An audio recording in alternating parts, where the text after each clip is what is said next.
Okay, hello everyone. Welcome to my session. Thank you all for making time to join me. And I also want to say a special thank you for the team, for Florence and all the team at Mobile Web who put this together.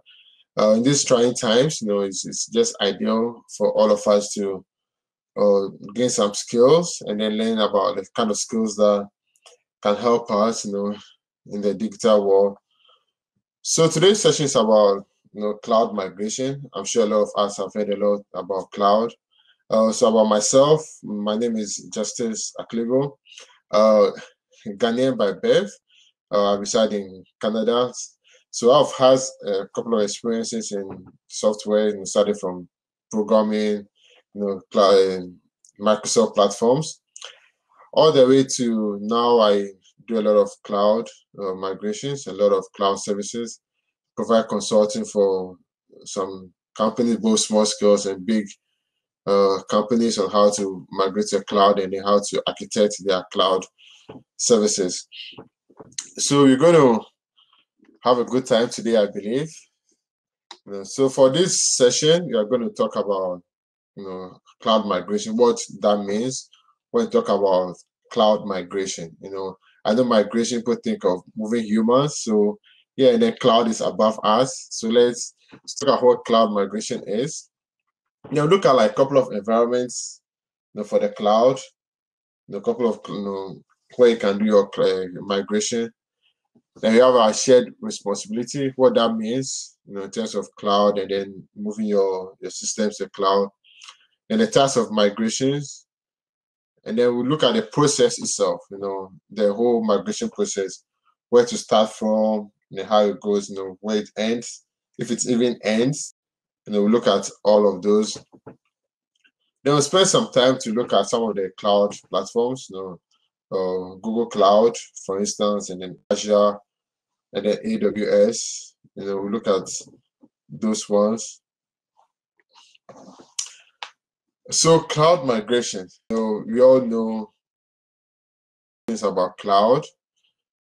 Everybody, there's a lot of buzz about cloud computing, what cloud is, what cloud is not, and we have a lot of cloud things around us. For instance, we all know of Netflix, which is around the cloud. There are lots of services that we use or products that we use that are all based on the cloud, the government organizations. So what is cloud migration? So it's just basically the process of moving your information, your data, your files, your website, your banking application, everything that has some electronic or digital formats to a cloud environment. That's basically what cloud migration is. So it's just the process of moving all what you have, all what you can store on a computer, on a mobile device, or an electronic device, or even hard copies that can translate into a digital format onto the cloud for different reasons. So why the cloud? Why should we try to migrate all of this to the cloud? It's just because the cloud itself is like some on-demand service. You don't need like human intervention. Like for instance, if I want to have a new, a new server, or I want to create a new memory, or my system is growing, it's just like you don't need a human, a personal physical person to do all those things for you. The cloud is designed in such a way that you can just quickly expand your resources as you demand, and then so that takes away that burden of going to the store to get a hardware, carry the computer from the store to your office, and then configure it before you can now add more memory to your system. So that part is taken off when you go on the cloud. And also the cloud is so broad. Thank God, now we have the cloud access almost every part of the world. And then there's a region close to you, there's a resource close, there's a data center close to wherever you are. And the way the cloud is, you don't have to only use resources just in your office. So you can use resources saving. So here I am in Canada. I can start to even deploy resources in in a center in Africa, in South Africa, for instance. That will serve maybe people in that region, people close to that area. So the network asset that the cloud gives you is so broad. Gone are the days that like maybe phone company you have to build like servers and then a mast, across areas, get like devices and all that. Cloud does all of that for you. It gives you access to almost everywhere in the world at any time. Then with the cloud also there's resource pooling. So you don't have to own all the hardware. You don't have to build a data center by yourself. You give that to the cloud provider, like all the Amazons, the Googles, the IBMs, the Oracles, the Apples. You give that to them, so they will build all this. So for you, whatever resource you need, you just get a piece of it. So that's how, so it's just like all the customers. So maybe if I have a platform, maybe I have an e-commerce site that's on the cloud, I don't have to be thinking of like, oh, okay, maybe I have to do this. Some of it which you have to set yourself, but like those resources are already there for you to just use. And then the other thing that cloud also that we should be excited about is the elasticity of the cloud. So the cloud is designed in a way how you set it up. Like once your needs grow, you can just have resources to grow with your needs. So for instance, if I start a platform or a software or a website that in the beginning, what I need is maybe 10 people accessing a month.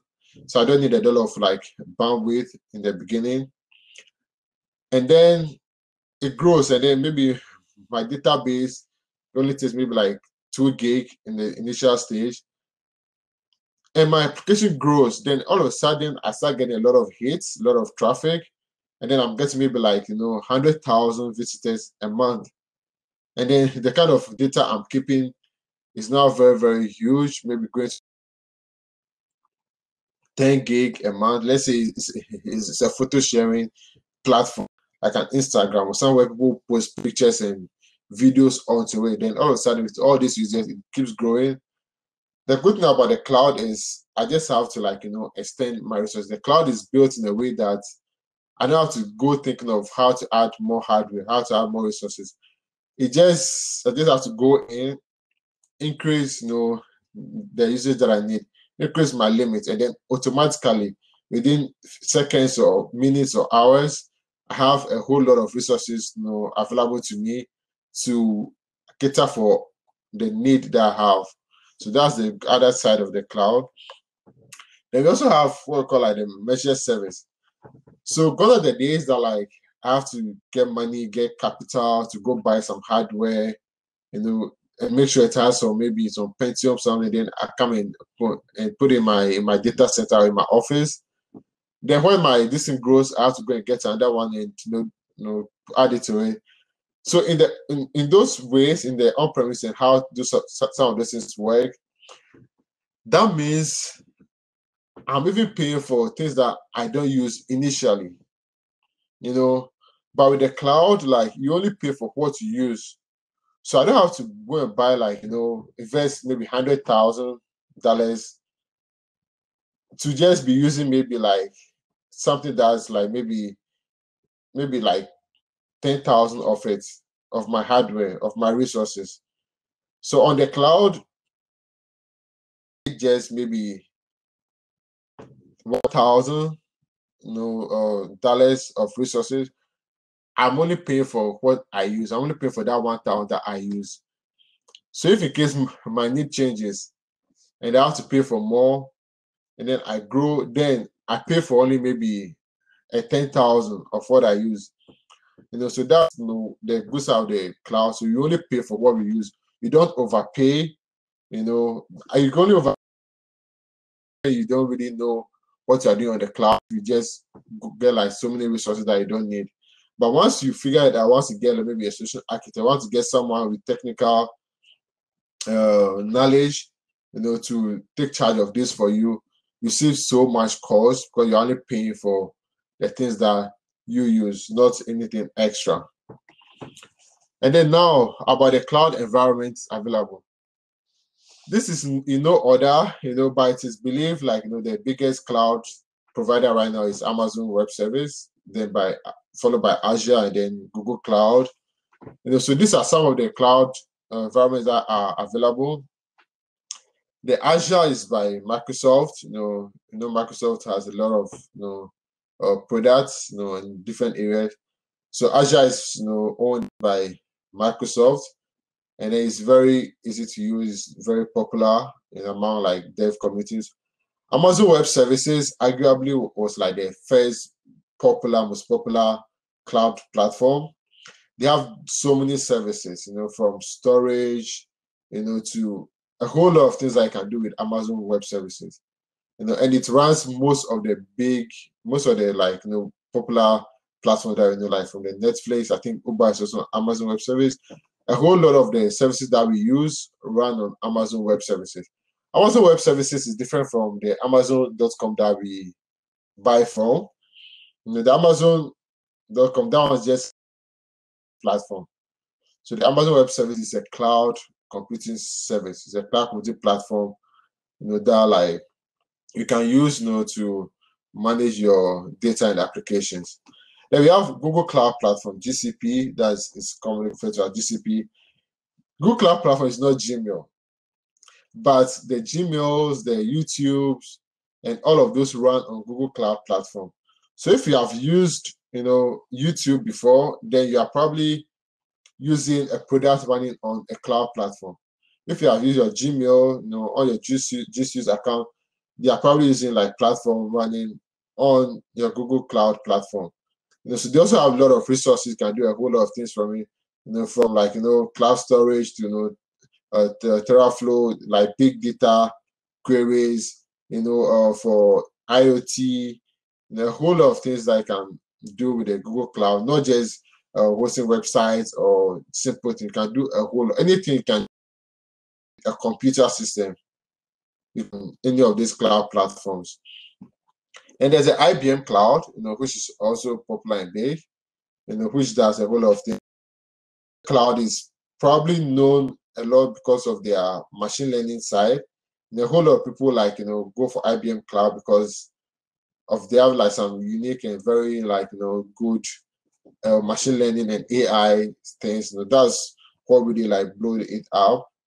They are very interesting like systems there also. Then there's Oracle, which also they also have a cloud, which most people don't know that is Oracle Cloud. They have a platform for cloud services. Another interesting one is Alibaba Cloud, which a lot of people also don't know about, but yeah, they also have their cloud platform, which is still growing.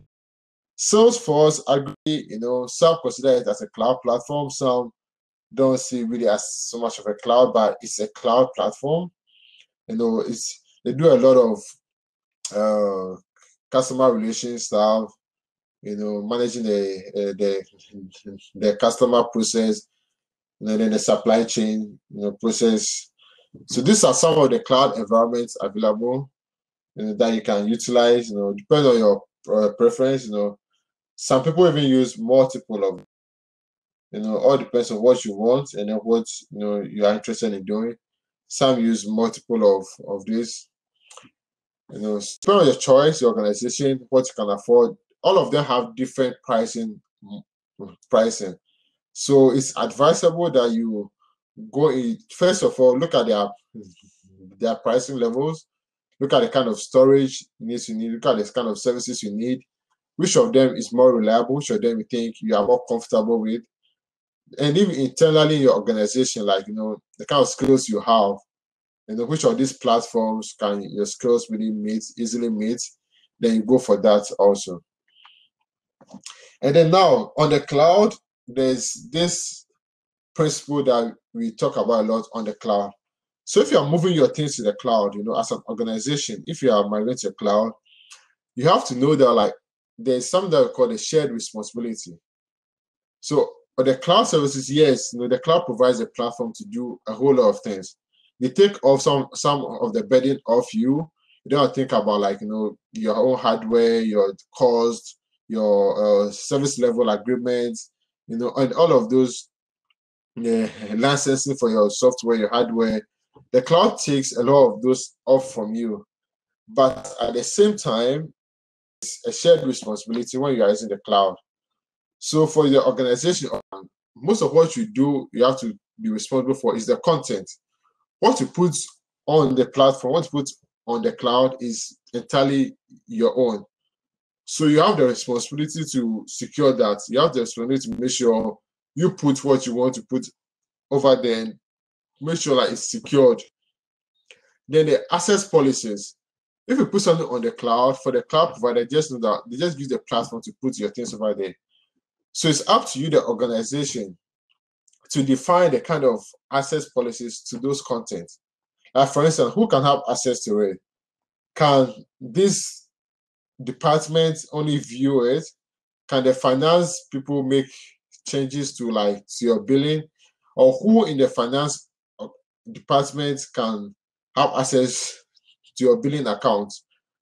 In the dev guys, can all the dev people check in code? Who is in charge of pushing code from development? Who's in charge of publishing code to the staging? Who is in charge of having access to your test accounts? All these different access policies have to be set by you, the organization, and the team. So that is your responsibility. And the usage, how do you use the cloud platform? Fine, the cloud provider will have certain kind of limits to the different uses. Like for instance, maybe if you're on Google Cloud Platform, go for maybe like a Glacier. It gives you maybe some storage for a whole lot of time. You cannot have access to it multiple times in a day. So some of those things, although the cloud has some of those limits, it's up to you, the organization, to say, okay, should we use this kind of storage? Should we use maybe a big query? Should we use cloud purpose help? All of those are up to you to decide, which kind of usage you want. And your deployments, how do you deploy it? Are you going to deploy maybe using cloud functions in Google, for instance? Are you going to deploy to maybe Jenkins? Are you going to use Kubernetes, Docker? All of those, the deployment decisions, the cloud, when you deploy your applications, your data, your files, your images, all of those on Amazon web services, are you deploying to an EC2? Are you deploying to an S3 bucket? Those are all your decisions. So it's your responsibility to know what you are deploying to on the cloud. And then also identity. So the identity is where you set the users of your platform. So who is who on the platform node. So let's say John Smith, have access to your platform. Then your John Smith maybe is a dev team member, or John Smith is HR, so he only has maybe editor access. So the identity, all the users that you put on the platform, they are all your responsibility. You have to take care of the people that use your platform and your resources. So that's your responsibility. And then the web application security. So if you publish anything on the web using the cloud platform, the application itself is on you. For instance, if I publish, let's say I developed a banking application that we host on the website. So now someone goes on that hosts on the cloud platform, sorry. So someone goes on that banking application, someone enters your URL, sees your banking application, and the person logs into your application. That security level for logging into the banking application itself is your responsibility. It's not the responsibility of the cloud provider. It's not Google or for Amazon or IBM. The application security itself is your responsibility. So anybody who have access to that banking application hosted on the cloud platform, security. Also, the cloud provider itself also has some responsibility. So most of the responsibility for the cloud itself is on the provider. So on the cloud, there's shared responsibility. That's something that we should really know. So if you are trying to migrate to the cloud, you have to be aware of what you are responsible for and what the cloud provider is responsible for. The operations of the cloud itself, so your hardware, your everything, making sure that like the platform is like running, have high uptime. They are all responsible for the provider itself. And access and authentication, for you to be able to have access. So if you define who can have access to what, now the underlying platform itself is all based on the provider. They will make sure that okay, so you've given access to this person. So now the provider now make sure that like we authenticate that person and then we give access to that person to use the platform through your organization. And the security of the platform, so the network security of the platform is also part of the spend for the provider itself. So Amazon or Google, they make sure that like the network, the whole cloud network, the whole AWS, the whole Google platform, the whole IBM platform is secured. So the underlying network security is their responsibility. Now the operating system that you run on, the operating system that they provide for you to run your applications, your content, your data, your everything, is their responsibility. They have to make sure like they provide the patch, they provide all of this. In some instances, you have to do some of those things on your end, depending if you have some special cases. But the main running of the cloud infrastructure itself, the operating system is running for that, is all the responsibility of the cloud provider. Then also the auditing and the audit login. So providers give you the access to check, what has been done on the platform. If you span a new compute engine, if you created a new storage bucket, whatever you do, they keep the log for all of those. So it's their responsibility. So that anytime you can go in and check all of that, your billing, what happened, they check all of this for you. The network itself to be stable. The network for you to run the cloud, the data centers, how they are connected, the different regions, the different zones. The network is the physical network is the responsibility of the cloud provider. So you don't have to worry about that. And then the storage and encryption, whatever you put on the cloud itself, the storage of it is the responsibility of the cloud provider. Then make sure that it's stored securely, it's encrypted, and the hardware, they provide the hardware for you. So you don't have to be thinking of going to buy some user or buy some racks or servers. The provider takes care of all of that for you. So this is very important. The shared responsibility principle is very important when you are migrating to the cloud, because some people feel like once you put something on the cloud, that's it. It's completely secured. You don't have to do anything else. The Google, the Amazon, the IBM, the Oracle, Alibaba, they take care of all of those for you. Yes, they take care of most of it for you. They make sure your uptime is high, your security is encrypted, but the content itself, you also have some responsibility to do certain things on the platform so that the whole organization is entirely secured. Okay, so now when we are migrating to the cloud, there are a whole lot of ways that you can do that. So different people and how you do it depend on the need of the organization. Then you can know how to migrate to the cloud, and then depend on where you are in your process. So we have different types. The general types, the one that's called lift and shift. As the name implies, you lift and then you shift. Like you shift and lift, you carry something, and then you shift, you move somewhere. So in the lift and shift type of migration, you take all your in-house applications, data, everything, and then move all of them to the cloud as is. So just take everything as it is, your softwares, your files, everything, then put it on the cloud. That's how the lift and shift system works. You move everything as it is to the cloud.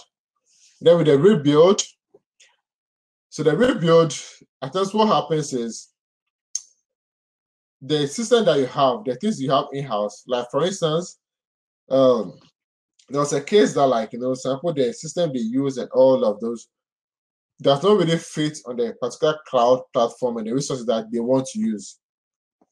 So in that case, you have to rebuild the application. So maybe you have to now rebuild them to use maybe APIs, and then use that APIs, so now move all of that onto the cloud, right? So in the rebuild type of migration, you check how compatible your in-house application, your data, and all of those are with the cloud platform that you want to use. If it's not compatible, then you have to rebuild them. You have to now, like, make sure that, like, you build them in a way to meet the cloud platform. So that's the rebuild type of migration. And then we have what we call the improve and move.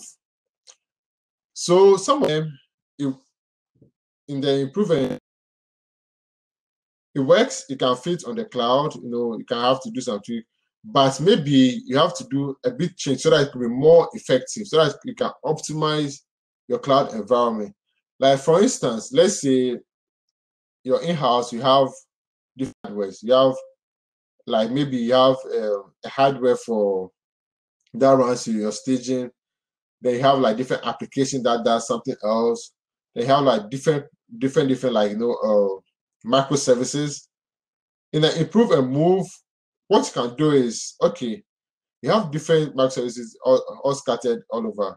You can now decide to use a Docker container to now mirror the kind of environment you want, so that, like, you don't have to have like different compute engines running different microservices.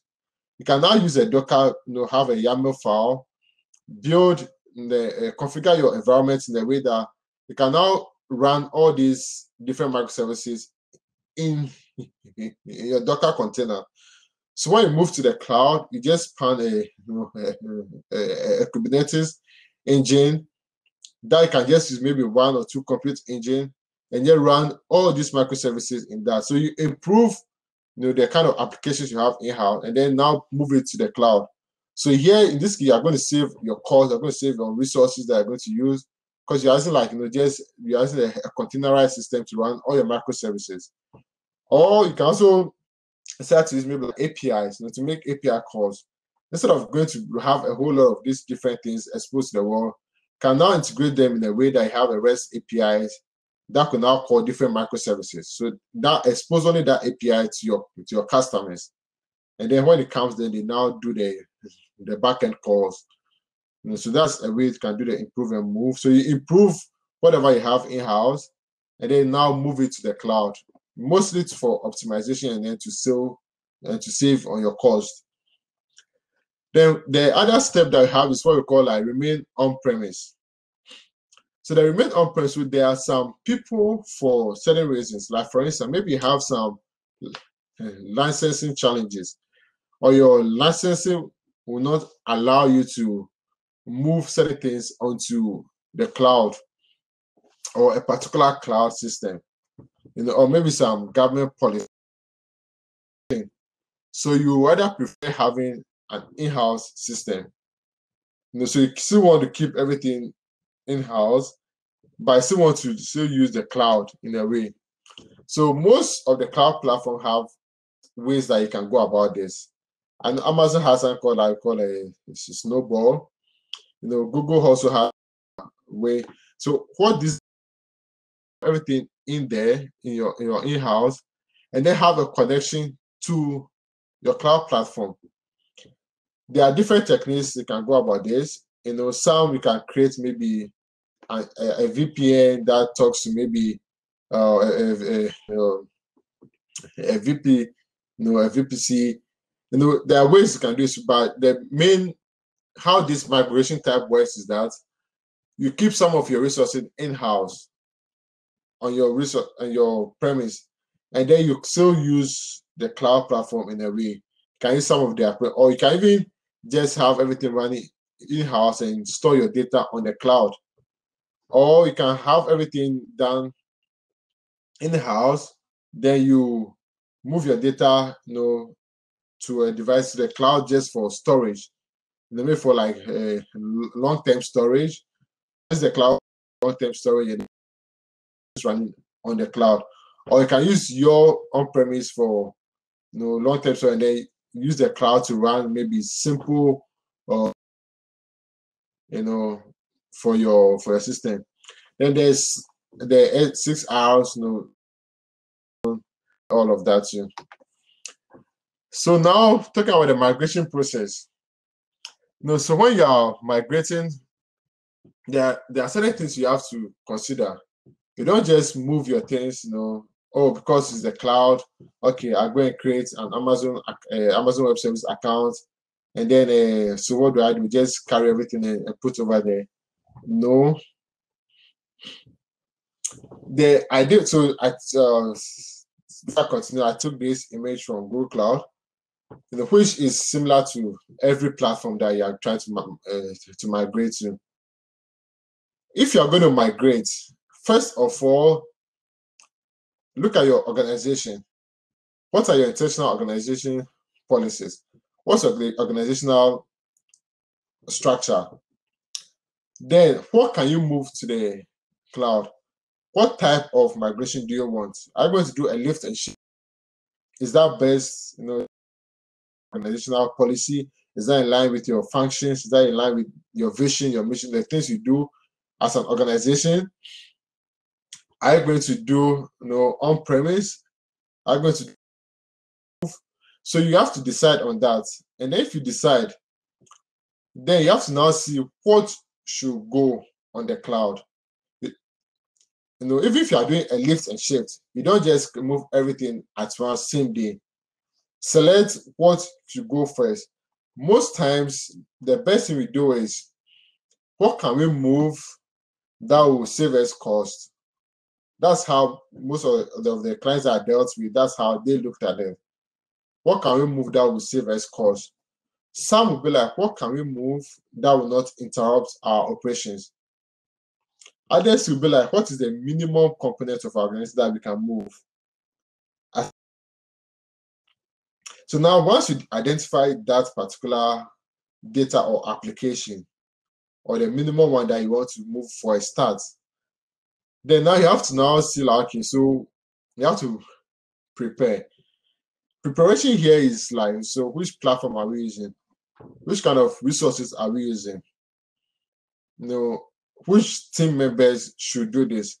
Are we doing it internally? Do we bring in, like, an outside organization? Should we get like a consultant? Should we contact Amazon themselves? It depends on what you are doing. Like Unity, some organizations, maybe Netflix, like if they go in directly to like Amazon Web Service directly because of what they are doing. Some people have to maybe just get like maybe a consultant or solution architect or a data engineer or a freelance guy. Some will go for an well-established. So you prepare all of these things, and then now know, okay, so this is what to do. So it's very, very, very to document some of these things so that you know your flow. And then if anything goes, you can quickly like revert or know what next to do. So you prepare, then you plan. Then now you do the migration. Most platforms, you can have a way to test your migration before you move everything. You can create maybe a sample, something. Depends on your cost level, what you are willing to do. And then depends on the critical nature of the application or the data you are trying to migrate. You can do a test, Some people do use like dummy data for tests. Some use their real applications that will not them for the test.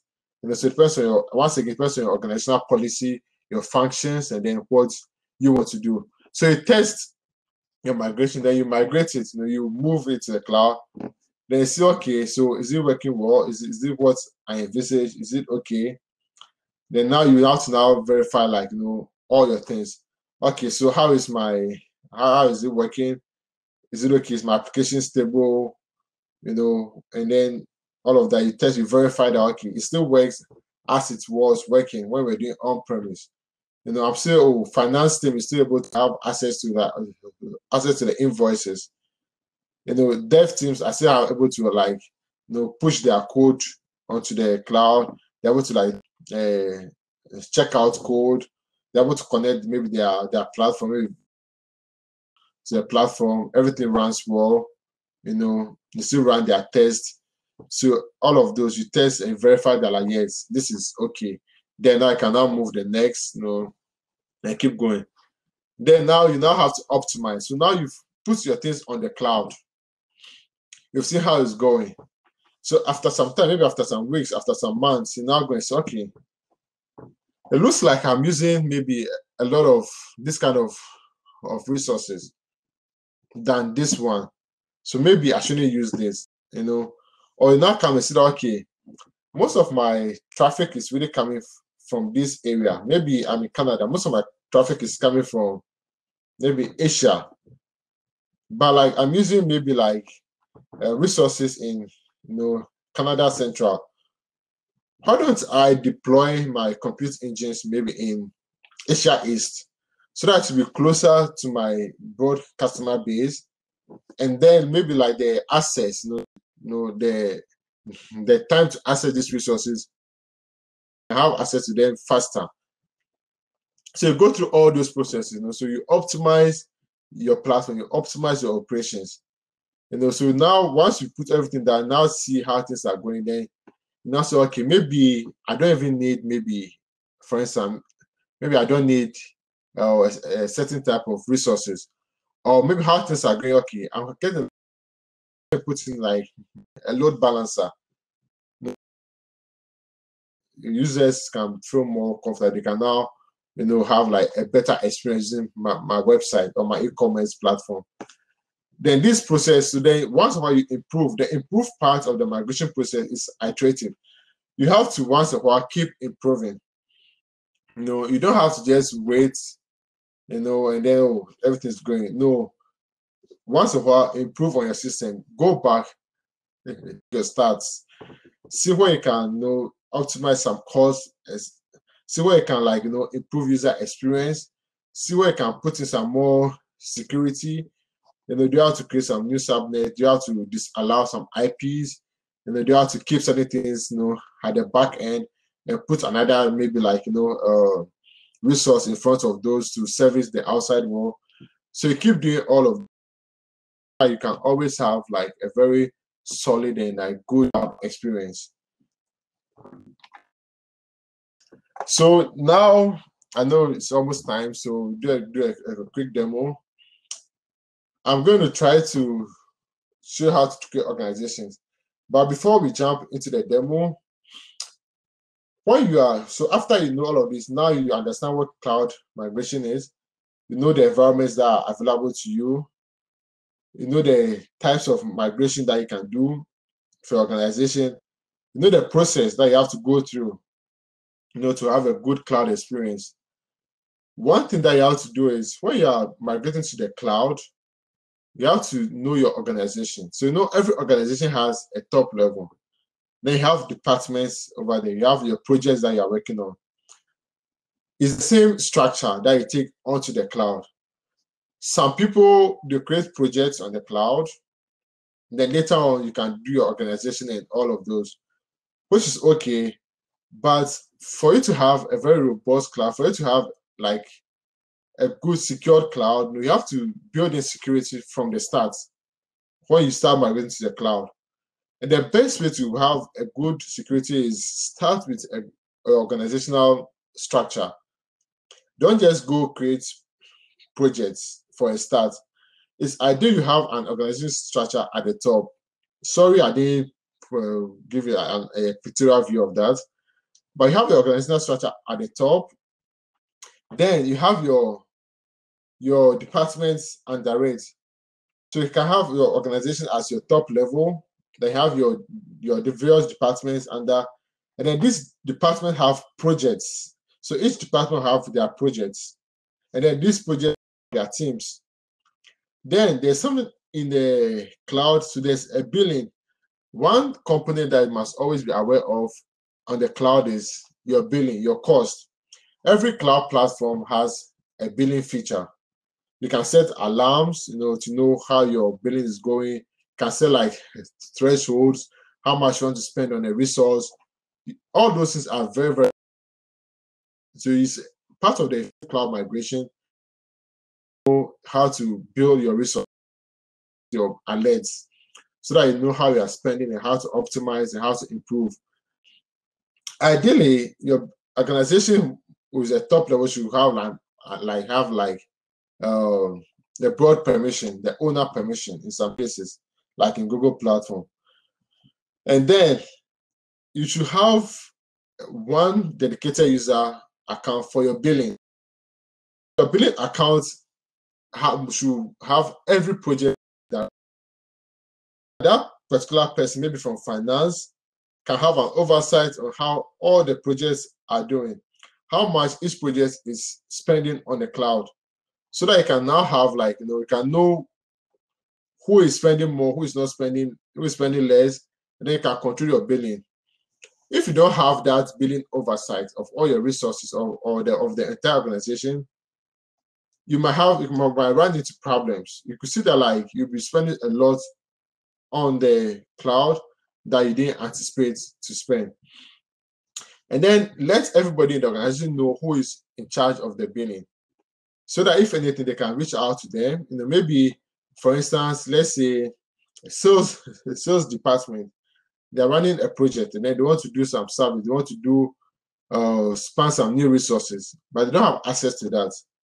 They can reach your billing guy and say, okay, we want to run this campaign, we want to put this out, we need more resources on the cloud to do this, so that the billing guy can now say, okay, I can give it to you, or this or that, or maybe no, we don't have enough for that at this moment. The same thing too is like the one on the organization level. Everybody have to know the organization admin, so that they can go to them if they need some other resource, if they need some other permissions. Permissions can be applied on project levels, even on department level, and then on organizational levels. But most cloud platforms, the organizational level has entire overview, has overall permission over everything in the organization. So that's the ideal way to structure your organization on the cloud. So that done, I'm going to show you a little demo of how to create an organization. For the because of time limits, we're supposed to demo, how to maybe do other things on the cloud.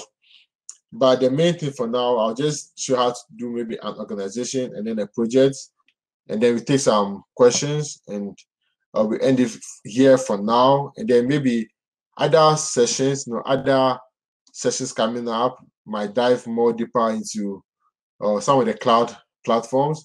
And then the mobile web, I know they also have, and then they'll be coming up with other skills trainings. Maybe we can join this one, and then we dive deeper to do some of the more practical level. So for now, I'm going to show a demo on how to do the cloud. So let me try this.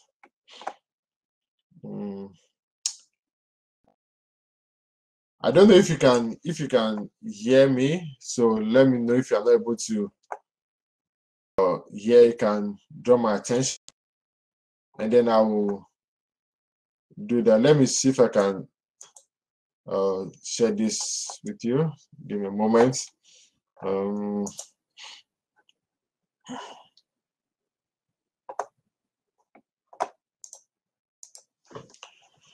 Okay, so that's what I have now, for the demo. But we will ask for questions. If you have any questions for now, I can take it. But on the summary, so when you are moving to the cloud, you have to understand what the cloud migration is.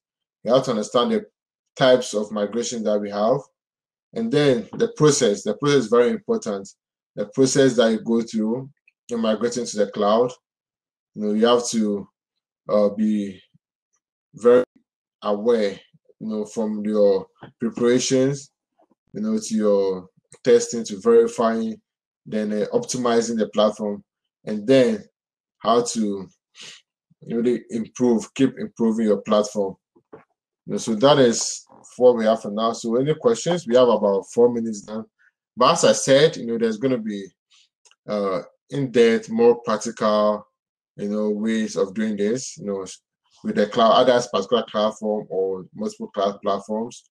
A skills training program coming up through mobile web, so which I will, let everyone, I will entreat everyone, to keep an eye, and an ear out there for, so that when it's available, we can learn some cloud skills and the more digital skills, and be more reliable, have more skills and more knowledge, in this new digital world.